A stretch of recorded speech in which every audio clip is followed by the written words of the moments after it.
I'm Jeff Baker. I'm Deputy Director in the Office of Biotech Products at the United States FDA. And during BDP week, I gave a couple of talks and was on a panel. The focus of all those talks were, at the highest level, how we approach assurance of the quality of biopharmaceuticals and biopharmaceutical manufacturing. There was a focus talk on validation practices. We had a good panel discussion on it. And today I talked about a lot of the challenges that confront both the industry and the agency moving forward and assuring high quality biopharmaceutical manufacturing. And one of the concepts that I posited is that we're looking at a space of assurance. I think I phrased it as assertion, assessment, and assurance, where it's incumbent upon us to assert that this is what the product looks like, this is what the process looks like when it runs correctly, to assess relative to common standards in a very data-driven way, whether those promises, whether those assertions are in fact the case, and then to provide some level of assurance moving into the future that the patient in a clinical setting will continue to have the sort of experience that they should expect, and that in fact we want them to have. And so it's a way of looking at things systemically and providing, like I say, this assurance that the promises will be kept. What are the biggest challenges confronting bioprocessing right now?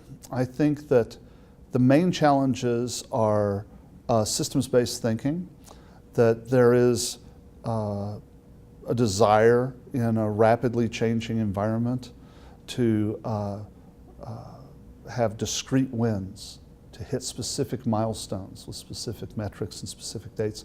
Whereas in fact, I think that the truly successful contributor takes a few steps back and looks at it very systemically in an end in mind sort of way. And I think that an example is when we talk about process validation.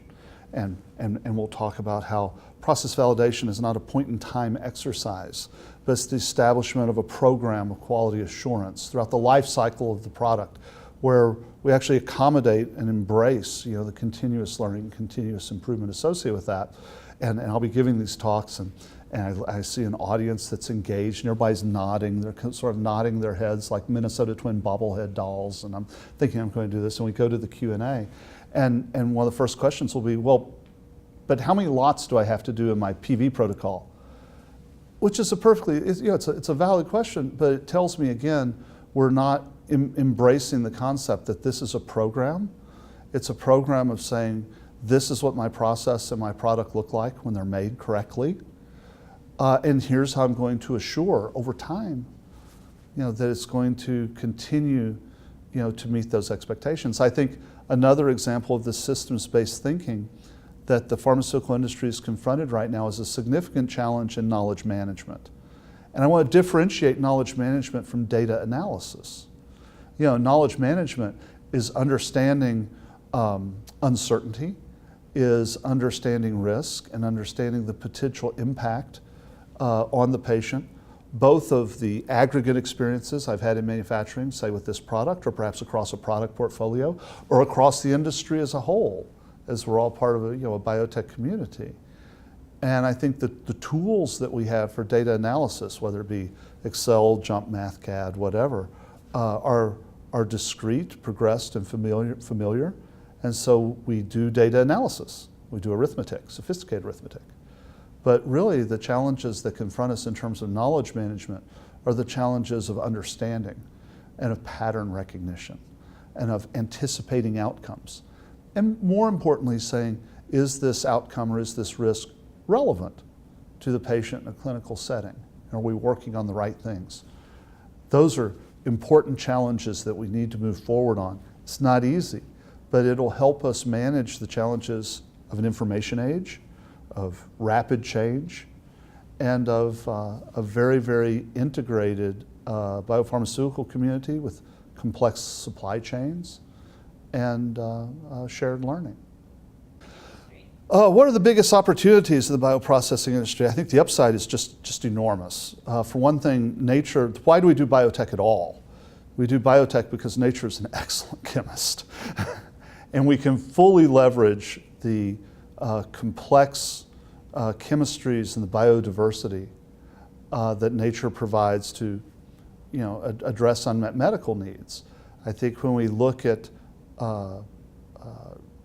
biosimilars that are coming out, there are business opportunities associated with biosimilars. But the other thing that's associated with biosimilars is an increased dependence and increased requirement for higher order analytics and for really understanding structure-function relationships to assure that biosimilarity. The technologies and the approaches and the thinking that is going behind that, I think also will drive and inform innovation. And I think it will also drive and inform a more agile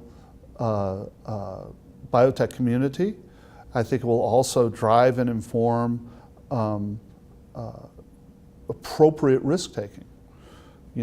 I think the availability of the breakthrough drug status that the FDASIA legislation puts out there drives us all to think about what are the appropriate risks that are out there when companies come in with breakthrough status. There's draft guidance that's out on this now. FDA is looking for the company to say, here's how we anticipate assuring a supply to the patient. Here's how we anticipate assuring a robust, high quality set of pharmaceutical therapies to the for the patient that will give reproducible outcomes. And I think that provides huge upside. And I think the global marketplace provides huge upside, given that there are appropriate controls in place to assure the quality not only of the drugs but of the components that are used to make the drugs. Given that caveat, we're able to leverage a shared learning across many geographies to, again, gosh, I'm sounding like a broken record, but to provide reproducible, dependable outcomes for the patient. What are the experiences that the patient has and that we can provide the caregiver as well to address unmet medical needs? It's an exciting time for biotech. This is a good time for biotech.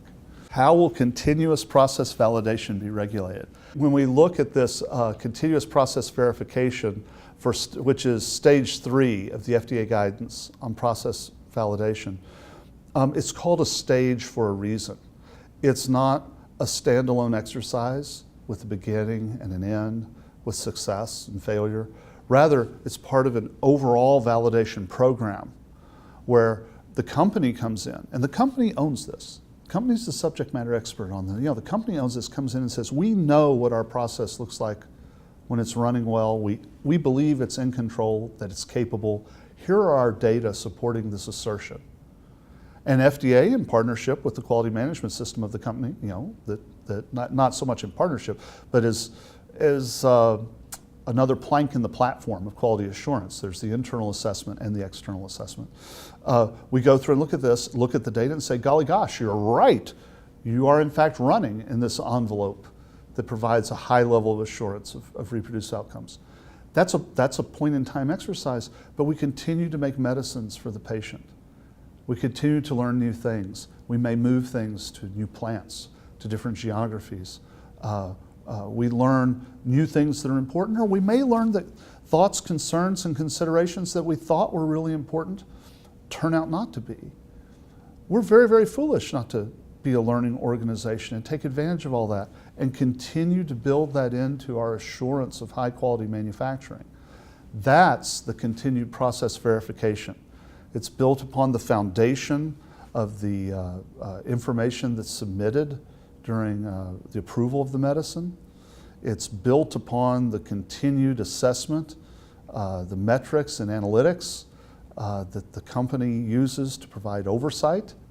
And it's built upon the continued learning that we have in the sector. To say that yes, this meets expectations, yes, this continues to meet expectations. Gosh, there will be unexpected events, but we'll use good science and good engineering practice to assure that there's no impact on the experience that the patient has. What regulatory priorities are most likely to have an impact on biopharmaceutical manufacturing? I think that it is a priority for our office that we do risk-based, data-driven assessments. And by risk to what? Risk to the patient and risk to the experience and to the outcome that the patient has. We always have to be patient-focused. And I think that that's important. I think that that has been an emphasis. I think it continues to be an emphasis. And we continue to refine the tools that we use in that risk assessment so we're focusing our energy on the important things that matter and are not distracted by things which are of less import to the patient. I think another emerging program are all of the initiatives associated with the proposed Office of Pharmaceutical Quality within CEDAR. The fundamental principles, again, of risk-based assessment, common standards, solid, well-understood metrics, and also integration of all of the different activities which assure oversight and assure those outcomes. It's very, very exciting. Sort of the motto, the theme that we have as we talk about standing up the Office of Pharmaceutical Quality is one quality voice. We have to be speaking with one quality voice, but who are we speaking to? We're speaking to the regulated industry, we're speaking to the patient, we're speaking to other parts of FDA, but we also have to be speaking for the patient and for the healthcare space as well, that these are the needs and these are the responsibilities, to meet those needs. So it's an exciting time as we look at all of the many complex activities that are associated with standing up the Office of Pharmaceutical Quality. And I think thirdly, the challenges, both upside and the risks associated with global supply chains. And how do we continue to focus on how the diversity and the opportunities of global supply chains can meet patient needs in more efficient and effective ways. Also fully understand that that's a different risk space as well, and that we have to understand those risks and mitigate those risks to not be reactive, but to anticipate potential problems and make sure that they don't touch the patient either. So what you're hearing is a space of greater complexity, a space of continuous learning, and a space of risk-based change management. It's an exciting time. So what have I enjoyed about Biopharmaceutical Development and Production Week? I think that I enjoy the flow of ideas, both through the structured talk, but also through the informal interactions. I think that it's very important for myself, and in the role that I play working with FDA, that we be able to have constructive dialogues about concepts, directions, and priorities independent of specific actions in an environment where we can work together and have conversations as part of the greater biotech community. But also, it's important for me to be an active listener and to get out and talk with contributors on the science side, the engineering side, on the business side, from big companies and from little companies, from vendors, from contract manufacturers, and be an active listener of what their concerns are and where they see things going. High quality decisions are predicated upon high quality information, and we have to invest in making sure that we have lots of good, high quality sources of information. Conferences such as BDP Week are an opportunity for me to listen and learn, and hopefully to maybe do a little teaching too.